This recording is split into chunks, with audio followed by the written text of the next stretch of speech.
Le comentabas antes una cuestión a Raúl acerca de la vuelta de Raúl de Tomás y claro, Sí. ahora vuelve RDT.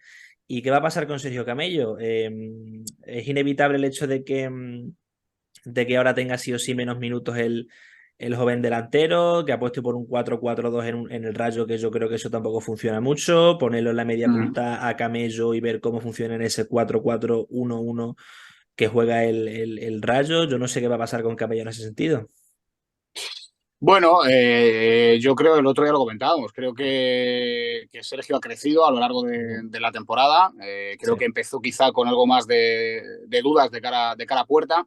También es verdad que para llevar una vuelta entera de competición no está marcando unos números altísimos, pero Sí. bueno, sí unos números más o menos bien para cuando se debuta en Primera División una temporada completa un equipo como el Rayo. Y además creo que Andoni ha sido muy inteligente en ese sentido. Si os habéis dado cuenta, los últimos partidos lo ha puesto para intentar mezclarlo con Falcao, para ponerle de segundo punta, y me da la sensación de que no está del todo incómodo, que le gusta moverse en esa línea de tres cuartos más que estar como delantero fijo.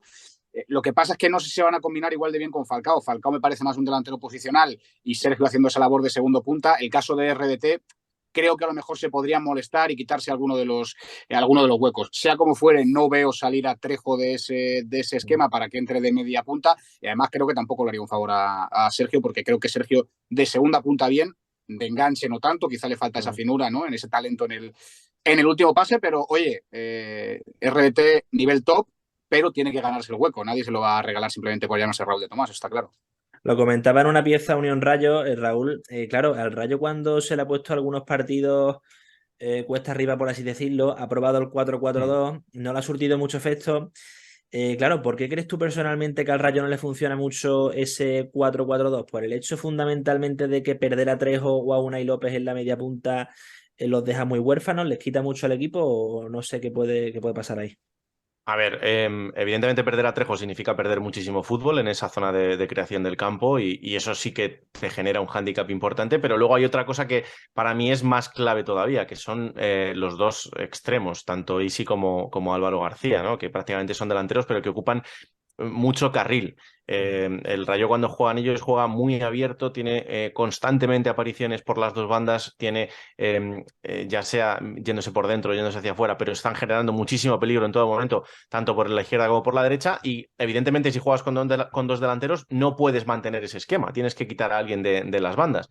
Y por eso es por lo que yo creo que en momentos puntuales el equipo sí lo puede utilizar, siempre y cuando tengas a los dos laterales muy frescos como para que tanto Fran como Bayú sigan ocupando mucho terreno por ahí, o es más complicado por cómo juega el Rayo, ¿no? Porque la otra opción es quitar a uno de los dos centrocampistas y entonces que sí puedas tener a alguien que te ocupe más. O sea, por ejemplo, pienso a lo mejor en que si estás jugando con Santi y con Oscar o con Unai y con Oscar, pues que ahí sí puedes a lo mejor tener los dos delanteros porque tienes que mantener al media punta, pero si no es bastante más difícil. No sé si te preocupa, Israel, a nivel personal, la situación de Pate Cis, su rendimiento, su nivel después del Mundial.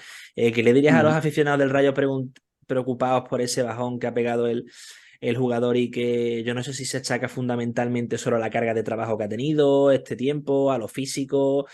¿A qué obedeces, crees tú, Israel? Bueno, a mí, más que a nivel físico, que creo que en ese sentido Pate está bien, porque se, Mm, se le ve que es un portento físicamente, yo creo ya por sus propias características no sí, individuales. claro. Eh, lo que me preocupa del senegalés es que ya el año pasado no fue una gran temporada Mm. para él. El impacto desde que llegó ante Fuenlabrada creo que tuvo más el primer tramo Randy Enteca que él. Él no llegó a ser titular nunca, aunque sí que ha jugado luego muchos partidos. Me preocupa a nivel emocional cómo el primer tramo hasta el Mundial ha estado muy bien. Aprovechó, digamos, esos problemas físicos que tuvo Oscar Mm. Valentín y yo creo recordar que de la jornada 1 a la 5 a la 6 fue titular, además lo hizo bien, metió algún gol, rindió a un gran nivel. Y es verdad lo que tú dices, que a partir del Mundial está marcando un nivel futbolístico un tanto inferior. ¿Son motivos para estar preocupados? Bueno, creo que todavía Pate es joven, creo que puede crecer a nivel sobre todo táctico, porque ahí es donde tiene lagunas de concentración. Yo siempre he dicho en las retransmisiones en la radio que creo que se valora de más, que se sobrevalora. Él es consciente de que tiene muchas cualidades y a veces puede gustarse demasiado y vive en una posición del campo muy compleja. Pero bueno, todos los futbolistas pasan por baches. Esperemos que no sea el Guadiana, que aparece y que desaparece el bueno de Pate, que mejore en ese sentido dentro de su rol, que para mí, esperemos que lo de Óscar no sea mucho tiempo esa lesión y sea poco, creo que su rol sigue siendo el de suplente, pero es importante que futbolistas como Patecís estén dentro de la buena dinámica del equipo para poder aportar cuando Iraola lo considere. Supongo, Raúl, que habrás leído la entrevista de Andoni Iraola, la que ha dado en relevo. Mencionaba una frase muy curiosa que decía, directa o indirectamente más o menos, venía a decir que tampoco se le puede decir siempre al jugador la verdad, la honestidad al máximo, al 100%, porque en ocasiones se le puede generar más perjuicio que beneficio. ¿Hay algún jugador en la plantilla que tú creas, que tú intuyas, que tú sepas que Andoni ya le está aplicando esa regla o que haya alguno al que Andoni debería aplicarle esa regla? Pues mira, en el caso de Pate Cis, por ejemplo, que es del que venimos hablando ahora, es un futbolista al que yo creo que esto no le vendría mal, porque yo creo que a veces pierden un poco el foco, ¿no? Y el tener un Sí. entrenador que ha sido futbolista en esto también te ayuda mucho porque evidentemente comprende un poco más cómo es la filosofía o la psicología del jugador, ¿no? Pero luego, por ejemplo, hay otro futbolista que tiene una calidad increíble, pero que no está teniendo continuidad y creo que mucho tiene que cambiar la cosa como para que la tenga, que es Pozo, por ejemplo, ¿no?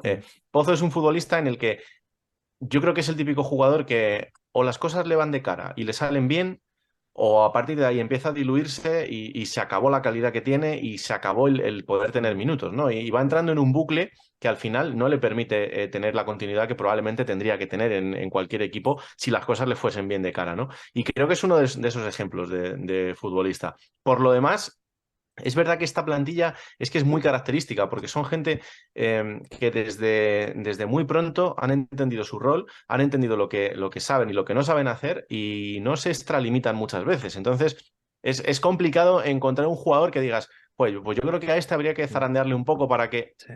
Creo que más o menos, evidentemente se pueden equivocar o no al tomar decisiones porque son futbolistas y son humanos, ¿no? Pero creo que más o menos todo lo tienen muy claro.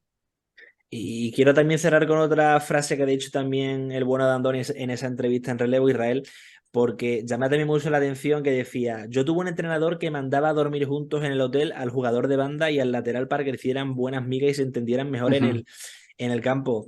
¿Le hace falta esto a algún que otro jugador del Rayo? ¿Crees que hay algún dúo en la plantilla del equipo en el que Andoni parezca que está aplicando esto por lo bien que se entiende? No, no creo que le haga falta. Yo creo que lo ha explicado muy bien Raúl. Creo que todos tienen muy claro su posición dentro del campo, su posición, su estatus dentro de la Sí. plantilla, su importancia. Hay futbolistas que tendrán un perfil un poco más bajo, hay futbolistas que tienen un perfil un poco de mayor importancia en esta etapa y cada uno se va adaptando en ese sentido. Yo no sé si les hace dormir juntos o no, pero además aprovechando que hace poco tuvimos a Fran aquí en Radio Marca y hablábamos de si se llevaba también fuera del campo con Álvaro como lo hacía dentro del campo. Y es que me parece muy curioso porque esta misma pregunta se la hicimos a Bayou, creo que fue con Isi, y respondieron lo mismo, que tanto dentro como fuera se llevaban fantásticamente bien. El caso de Fran con Álvaro, aquella banda de los García, que yo creo que desgraciadamente no le va a durar mucho al Rayo, al menos por uno de sus integrantes.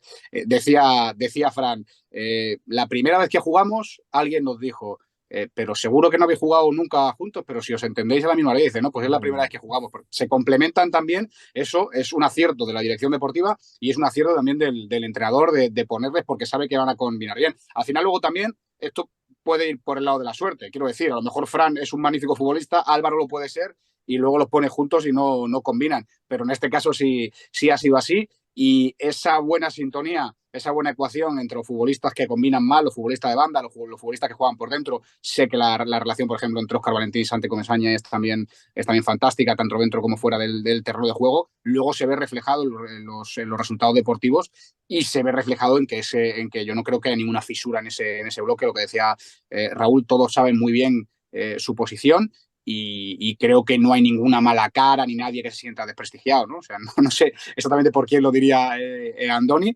pero no les hace falta dormir juntos en la habitación a Álvaro y a Fran para conocerse, eso está claro.